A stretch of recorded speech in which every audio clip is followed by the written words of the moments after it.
Identifying design and its cross-cultural effect on humanity, breaking down and exploring design barriers to create Unison, by Assistant Professor of Graphic Design, Shannon McCarthy of Eastern Kentucky University, and Assistant Professor of Graphic Design, Natalie Tyree of Western Kentucky University. Before we can begin to talk about the current language of communication, we must understand and reflect upon the past, how communication has developed through the generations and throughout time, and how certain meanings of symbols and words have changed due to intellectual, culture, and technological shifts. One of the earliest forms of communication on record is the Lectreuse Caves in France, nicknamed the prehistoric Sistine Chapel, estimated to be around 17,000 years old, made of painted murals of bulls, horses, deers, and more. The communicators of that time were leaving their mark to tell the current and future generations of their stories. Little did they know that their style of communication will be just as prevalent, though perhaps changed in meaning centuries later. Hieroglyphics developed over time to become a system that designates characters in the form of pictures. The advancement of the hieroglyphics may be read as pictures, symbols for pictures, or symbols for sounds. Due to the advancement of meaning within the character, only those with power in politics, religion, or the craftsmanship themselves knew what the hieroglyphics meant. As time rushed forward once again, change conquered the meaning of hieroglyphics as Christianity and Greek influence began to embed. Fast forward in time to the 1450s and the Gutenberg Bible, one of the first and arguably the most popular mass-produced books of the time, as was the revolution in the ability to have the written word, now in the form of characters, letters, to be consumed by the masses, giving power to the people to begin or continue to educate themselves through the printed word. Throughout these time jumps, humans developed intellectually, and the world became smaller, creating cultural meshes, both welcome and unwelcome. Communication changed from actual representation to mixture of actual and symbolic, to the transformation of languages into their own form of characters, landing on the printed word. Throughout this development, semiotics began a rich connection with design that still holds true today. Without semiotics, design could not be the silent powerhouse that it still remains today. And without design, semiotics would have less of an impact in general on the greater population. So what is semiotics, and how does it hold so much power with design and communication? Semiotics is an investigation into how meaning is created and how meaning is communicated. Its origins lie in the academics' study of how signs and symbols, visual and linguistic, create meaning. It is the way of seeing the world and understanding how the landscape and culture in which we live has a mass impact on all of us unconsciously. Our actions and thoughts, what we do automatically, are often governed by a complex set of cultural messages and conventions, and dependent upon our ability to interpret them instinctively and instantly. The visual image, as we see, has the capacity to show the anguish of a tormented soul, just as it has the power to stimulate sexual desire or to generate intense feelings, to lead people to perform selfless acts of bravery or cruel acts of barbarism. It is not the image or symbol itself that is responsible, but rather the ability that the image to invoke responses in people that are connected to their beliefs and values. From Swiss linguist Ferdinand de Sarras, signs take the form of words, images, sounds, odors, flavors, acts, or objects, but such things have no intrinsic meaning and become signs only when they invest them with meaning. Anything can be a sign as long as one interprets it as signifying something, referring to or standing for something other than itself. We interpret things as signs largely unconsciously by relating them to familiar systems of conventions. It is this meaningful use of signs that is at the heart of the concerns of semiotics. We know, for instance, that the thumbs up in the West means everything is okay, or a sign of approval. But in scuba diving, this sign means go to the surface. And by the side of the road, it means you want to hitch or get a ride. But in Greece and the Middle East, it can be an obscene gesture. Or Kentucky, where both Natalie and I live. When you hear or see the word, what do you think? What if I showed you a physical look of the state? Would that change your mind? Growing up in Pennsylvania, all I knew of Kentucky was their fried chicken, thanks to the fast food restaurant chain. But now, if I were to introduce the state to someone new, I might say it's the land of horses, bourbon, and natural wonders. Over time, my personal meaning of the state and its culture has changed because I expanded upon my knowledge and let other understandings in. No matter what you call it, icon, symbol, pictogram, sign, it all breaks down into some kind of meaning, whether we mean to give it or not. This is due to our personal culture, how we were raised, where we live, and what media is consumed. Through consumer brands, popular media, advertisements, design has the power to create and shift meaning in our own belief system. Once what was a sign of luck and good fortune can now be seen to some as a sign of pure evil. The swastika for many of us embodies a dark mark on history, the symbol of the Nazi Party. Though this hook cross for many still is a sacred symbol of good fortune and well-being in Hinduism and Buddhism and more.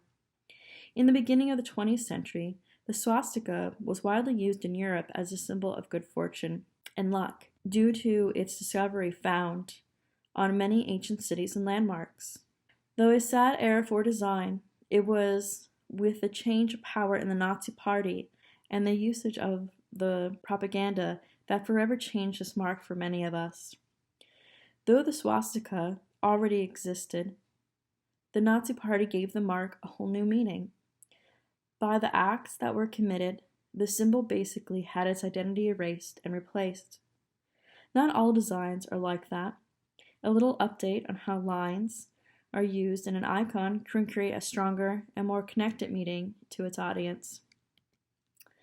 Take the international symbol of access, or the international wheelchair symbol.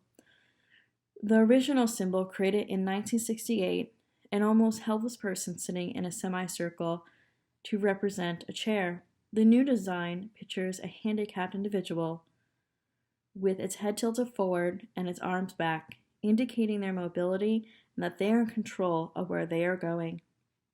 By changing a line from vertical to diagonal and from horizontal to curve, design is showing how simple changes can make substantial differences in the meaning of what it means to be handicapped. With the knowledge of language development entwined with semiotics and design fresh in our minds, let's move on to the second part of our talk, the language of today, emojis, and how they are shaping the way our generations are communicating. The second half of this talk will be given by Natalie Tyree, Assistant Professor of Graphic Design at Western Kentucky University. Thanks, Shannon. We do have to look at where we began. So as she described, we saw the evolution from the cave paintings to the symbols that gave us later a robust language system, only to now, in present day, we've circled back to visual symbols that are used for not only visual communication, but emotive communication. So we have wound up reverting back to using images as the way we create sense and meaning in the world. So let's take a look at that. So how is the idea of this new modern symbol visual communication, our system that we have now, the emoji, how is that changing the landscape? So we look at things like the laughing emoji being the word of the year in 2015. So it was this symbol, this icon was considered a word. Being an official emoji translator as a profession came about in 2017. And this is currently the language of our present and future, if we're thinking in this iconography semiotics avenue. And images are, or emojis rather, are actually creating new brain patterns. So research has shown, studies have been conducted that show that if you show a human emojis, that they actually react to that the same way that we react to seeing a smiling face on a human. So this emotional communication and not words. So we have actually subconsciously embedded these into our visual and emotional vocabulary. So the equal reaction from looking at a human's face, you also react the same way when you see an emoji. So changing the landscape, this brings about some customization features. Users can embrace diversity and inclusion. So things like Bitmoji, which the app that allows you to create a character that looks very much like you, that allows you to communicate visually via tons of expressions and graphics that you can create using your own Bitmoji. And the customization of the Memoji in iOS through the iPhone allows you to customize facial features and skin color, representing all cultures. And there's also include options for cultural and religious attire, such as a hijab, a head wrap, and more. So this can actually give you, going from that little yellow smiley face in the emoji keyboard to something that looks very much and communicates visually very much like you do, which is very realistic, a little scary, but that is where we're going. And then those customized reactions that the super almost realistic things allow us to have, this evolution from just this basic emoji. It's more personal expression than a simple written text. So whether you're using the Bitmoji, Memoji, or just a simple emoji, allows us to have and imply an emotional context to our messages to express empathy. So that symbol, this visual, has a functional meaning, but also an emotional meaning. So there's a duality there. And then if we think about, these things are not just related to text messages or Instagram, right? They're becoming more widely acceptable in professional communication. Think about the integration of emoji responses and things like thumbs up endorsements in Slack and other project team management software amongst team members, so in lieu of written responses. Let's take a look at the conundrum. These things, while they do have some sort of universality, there are some issues that we need to think about in regards to cultural meaning and interpretation. So we have, again, the idea of connotation versus denotation, literal meaning versus interpretation. Is this used as an emotional representation to your text? Though some read it as literal, others may interpret that as just an emotional. So if you use the poop emoji, somebody might take that literally, or they might think that you feel like poo. So thinking about how others interpret your communication is very important when looking at symbols and emoji. They have the opportunity to become a more universal system of semiotics. However, there is some room for interpretation, which we will explore.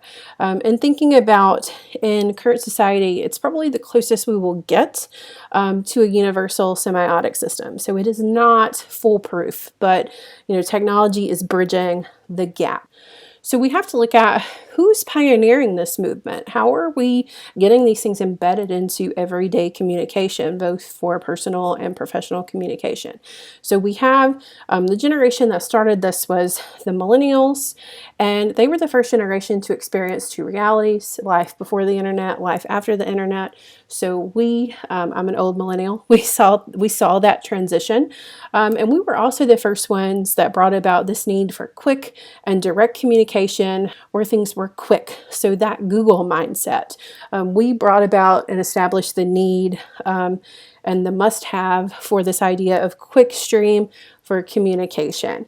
And then passing that on to Generation Z, which those are, if you teach at the collegiate level or even at the high school level, these are the folks that we are seeing and teaching. So because of the behaviors that the millennials developed, this generation is accustomed to the availability of information, and they need that immediate information. They don't just want it. It's been the norm for them. So the millennials brought in, especially with the advancement of technology, that need for immediacy of information.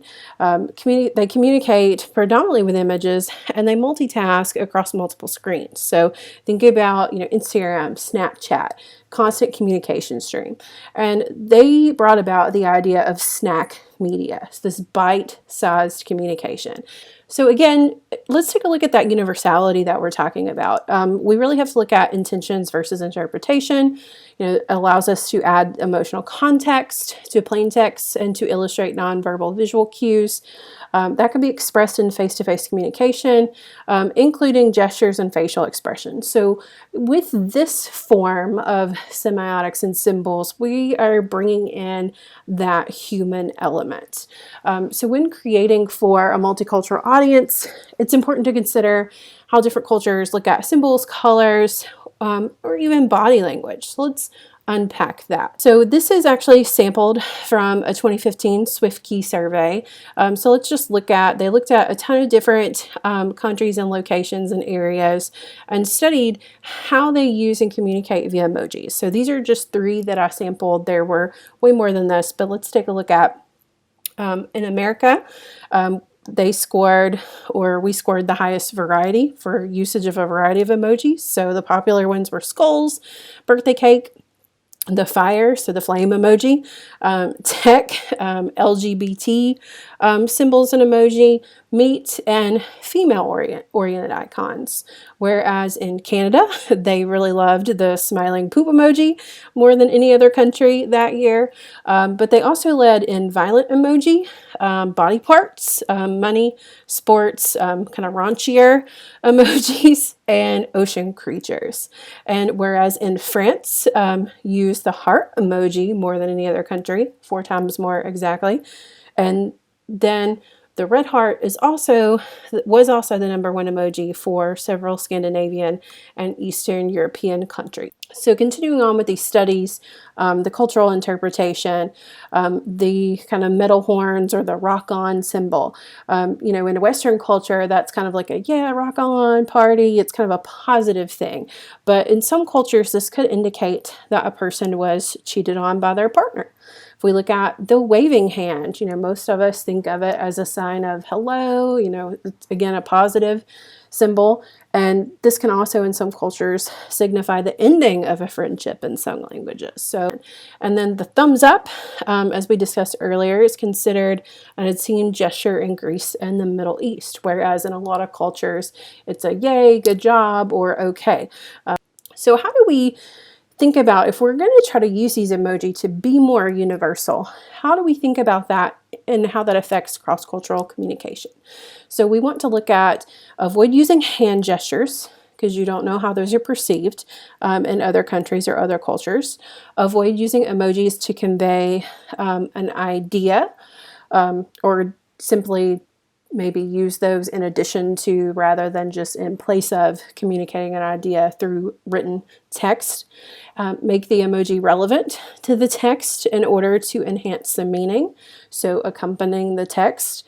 And consider how it looks visually on different platforms. So these icons and emoji vary from iOS to Android. The visual look of them look different. So that might also affect how it is perceived. So just to summarize how we tie all this together, the where we've been and where we're going, we really need to think about deduction through research, especially when students are involved in visual communication or graphic design.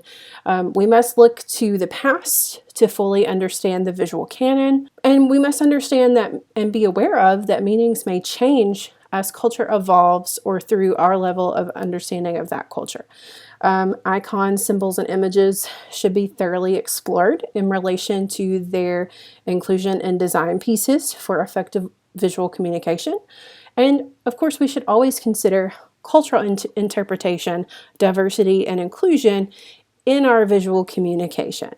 And thinking about tying together this universality and applying the idea of universality in visual communication. And if we were to develop our own, as universal as we could get it, visual toolkit, thinking about that cultural divide, it's growing smaller due to technological advances and more universal systems, such as emoji. It's where we are in current day. And we should continue to look for ways to incorporate these strategies of universality and visual communication and to steer clear of visuals that may not have yet bridged that cultural gap. So thinking about all of these parts as a whole and how they relate to each other and how they relate to how. So that is it. Thank you so much. We would love to connect with you if you'd like to chat. I have been Natalie Tyree, Assistant Professor of Graphic Design at Western Kentucky University, and my colleague that kicked us off was Shannon McCarthy, Assistant Professor of Graphic Design at Eastern Kentucky University.